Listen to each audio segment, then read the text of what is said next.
The Art of Game Development is a product of Sungrand Studios. This show is brought to you by patrons like you.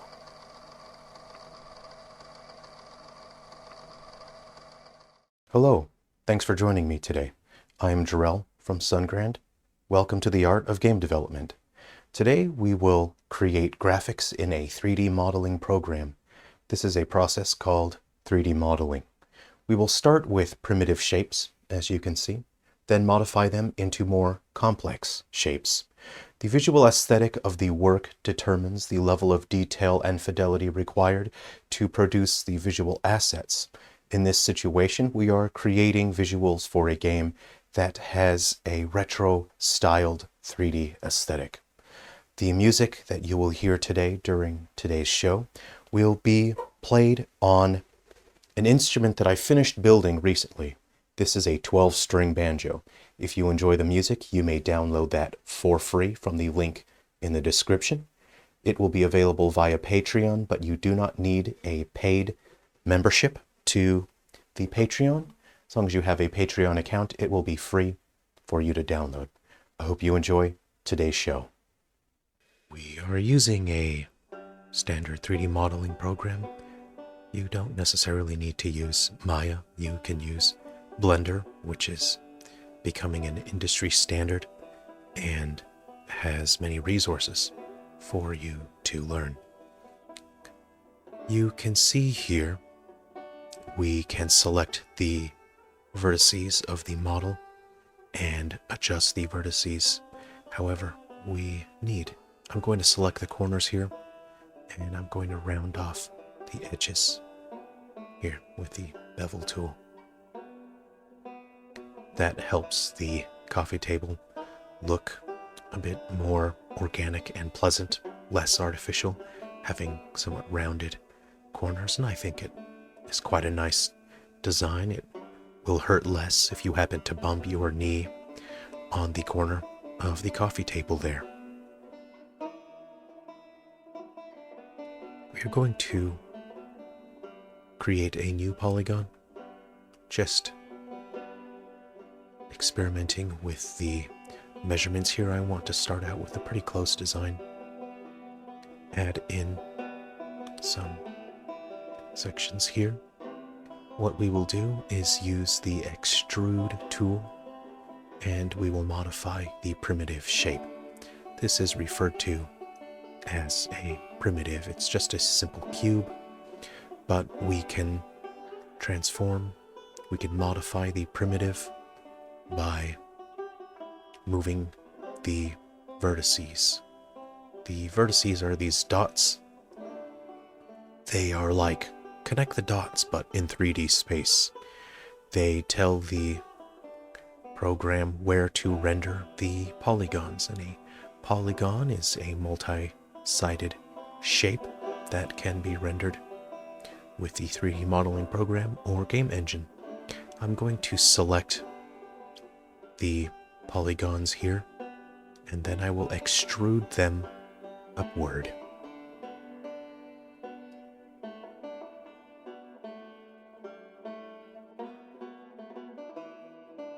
As you can see, I've made an error. I've accidentally selected a polygon I don't want, so I'll go ahead and unselect that. What we are going to do is create a lounge. I'm planning ahead where I want there to be points of detail, whether the geometry needs to taper or be angled in any particular way. I want these to be the arms. Again, I'm going to lower those. Just going to modify them. See, if you extrude them, it won't look right, so you don't use the extrude tool for everything. You'll have to experiment and find what looks right. You can see I've unselected some of the polygons to create the effect that I want to achieve. When doing 3D modeling or any kind of artwork, it is very important to keep in mind you are not creating the actual object that you are trying to express. You are merely expressing the idea of something to the viewer. In this case, we are trying to express the idea of a lounge. You can use the symmetry settings here with the tools so that you can select polygons or vertices on one side and modify them, and you will see that they will be modified on the other side of the selected axis. I'm adjusting the vertices here until I feel that it looks right. It looks organic and it accurately conveys the idea of a lounge.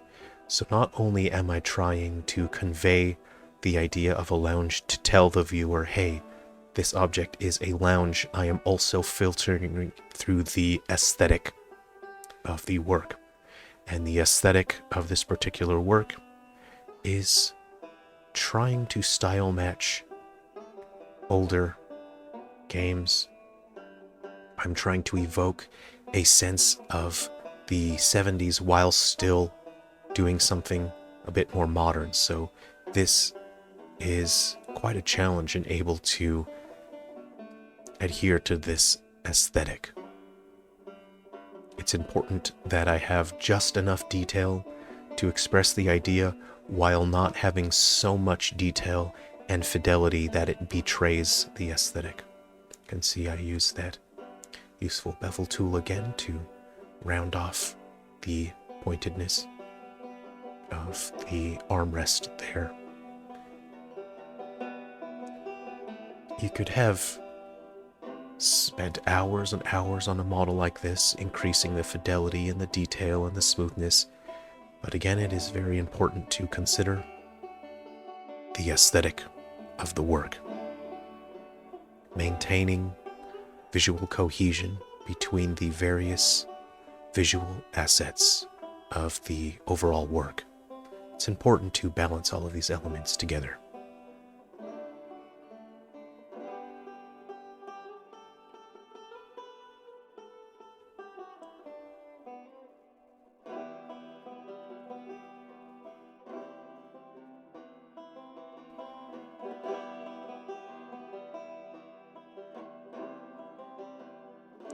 What we will do now is duplicate the geometry, and we are going to make a modified version. So we are duplicating and modifying. We will make a smaller lounge. This will be a single seater. That's about it. We'll create another primitive for the purpose of creating an object to represent a television. I want to adhere to the design of televisions from the 70s. So in this situation, it is important to look up reference material and to style match where it is appropriate. Here I understand that I started out with insufficient number of separations in that primitive. There were not enough sections in there, not enough vertices, so I've started again.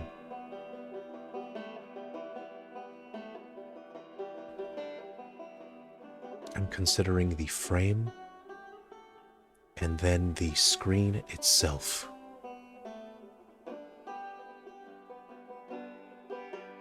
Inset that screen. Then we have the back of the television.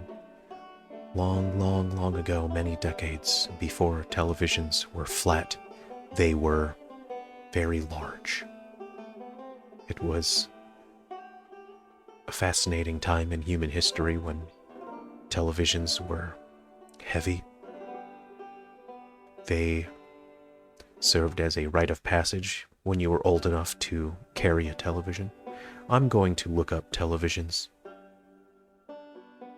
and try to avoid any fake AI images that would throw me off. So it's important to find genuine images if you are trying to style match and find something genuine.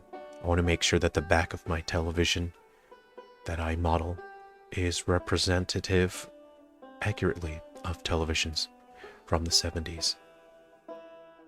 I see that there is an offset. The screen is actually not centered. The screen is off to the left a little bit. Make sure I turn off symmetry. And there is a section on the right for the speaker and the buttons. There is a taper to the back of the television where the cathode ray tube and the electronics are positioned. This is starting to represent a television.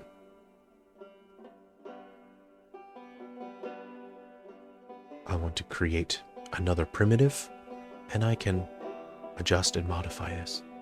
We can combine primitives together. What I want to do is to represent the speaker grill of a television.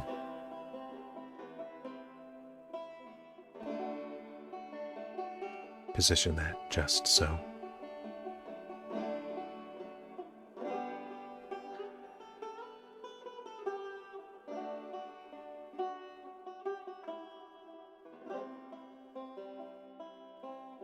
You can see I'm trying to get things just right. I'll delete that polygon on the back since I do not require that polygon.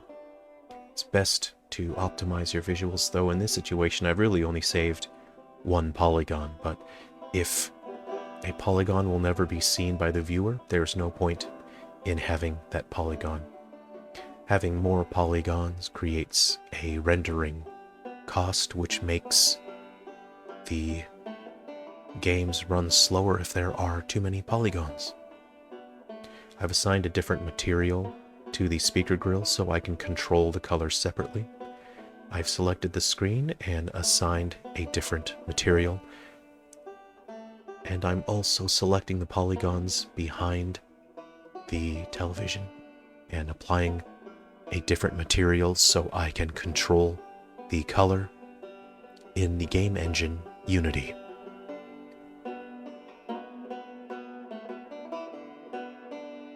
I've created another primitive to represent the control knob. Now, realistically, you would say there should be multiple control knobs, but again, we are not creating anything literal. We are representing the idea of something, and with this visual aesthetic, we are prioritizing the idea, the expression of something, as opposed to the literalization. It is a difference of abstraction versus literalization. And in this case, having one control knob is enough. Now we have a television.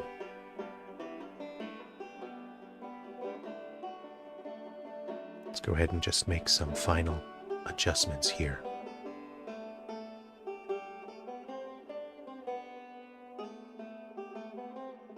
Sometimes we need to use X-ray so we don't accidentally select vertices that we don't want selected. Just making some final adjustments to make sure that it feels right to look at.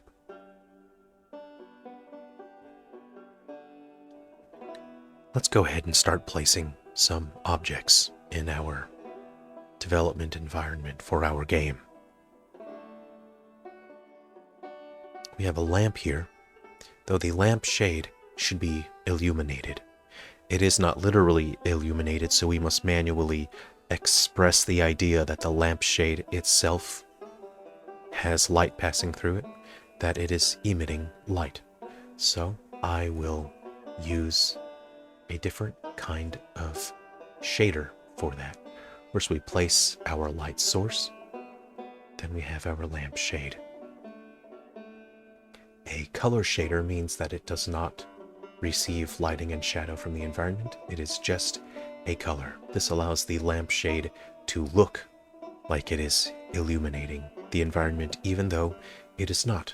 Remember, we are not literally achieving the thing we are trying to express. We are simply finding a workable solution to express an idea. And the idea here is that the lampshade has light passing through it, and it is illuminating the environment.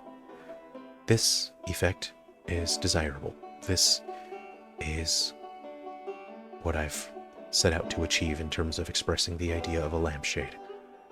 You can see we've placed some objects in the environment here. We can select the ones we need and we can place them. You can see I've added a box collider to this object.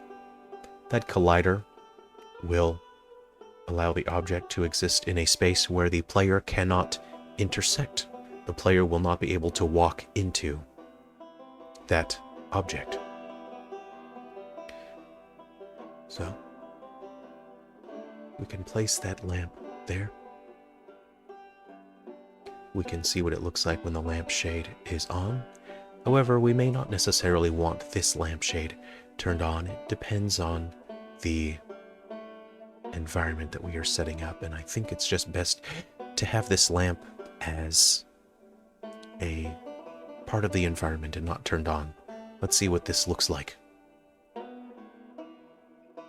Go ahead and move our spawn point for our characters.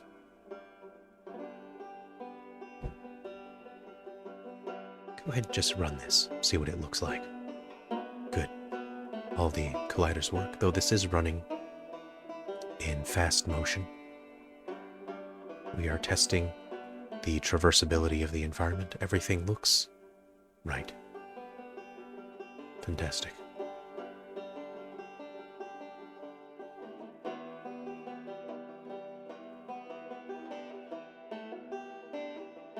Let's place a few more objects in the environment. Here we have created a shelf. You can see this shelf is comprised of a number of primitives. It's basically a number of cubes, as you have seen in our 3D modeling program. Let's get some more furniture.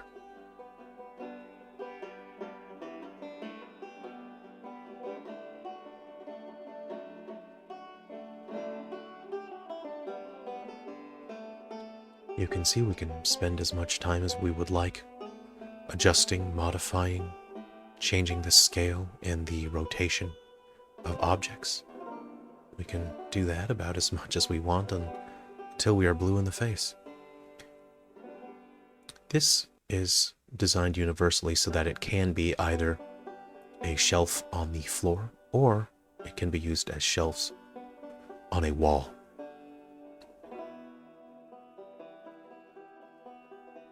This helps us by adding visual interest to the environment.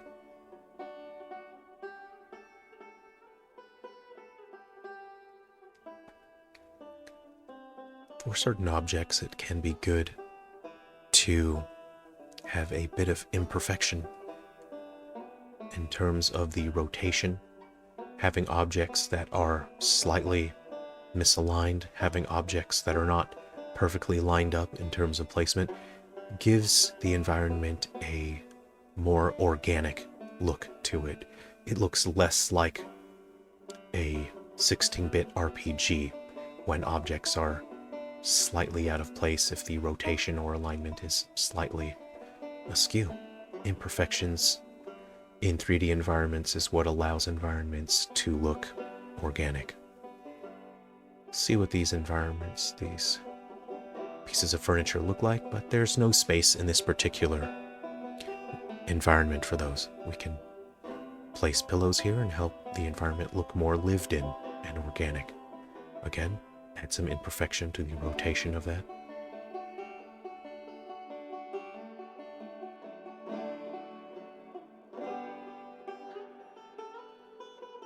As you go along, it's also good to set the names of your materials and objects as well.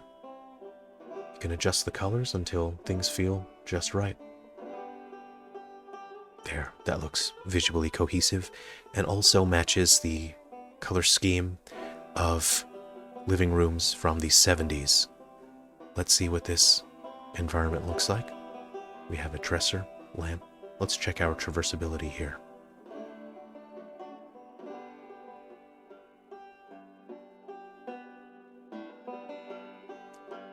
Check our living room. see what color schemes look like. Every decade has particular defining traits when it comes to color, texture, variety.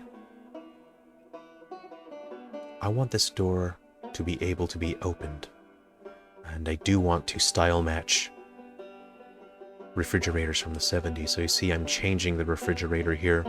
After looking at the reference material, I realized the style of fridge that I had done with 2 doors was more modern.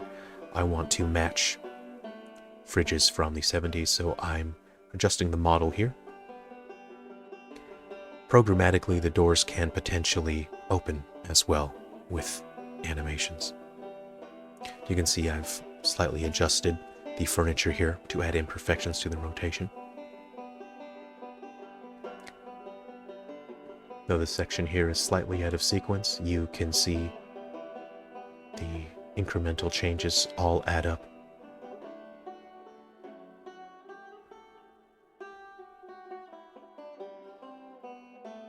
And it's always important to test your traversability, making sure your player is not able to walk through objects they are not meant to walk through.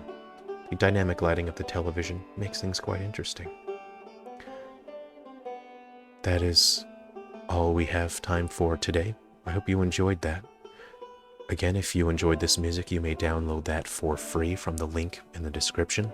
It is available via Patreon, but you do not need to be a paid member. You can download that for free. If you're interested in seeing another episode of The Art of Game Development, there will be a link on screen and in the description. We will have more episodes coming to you soon for The Art of Game Development. Thank you very much for watching. Be well, and we will see you in the next episode.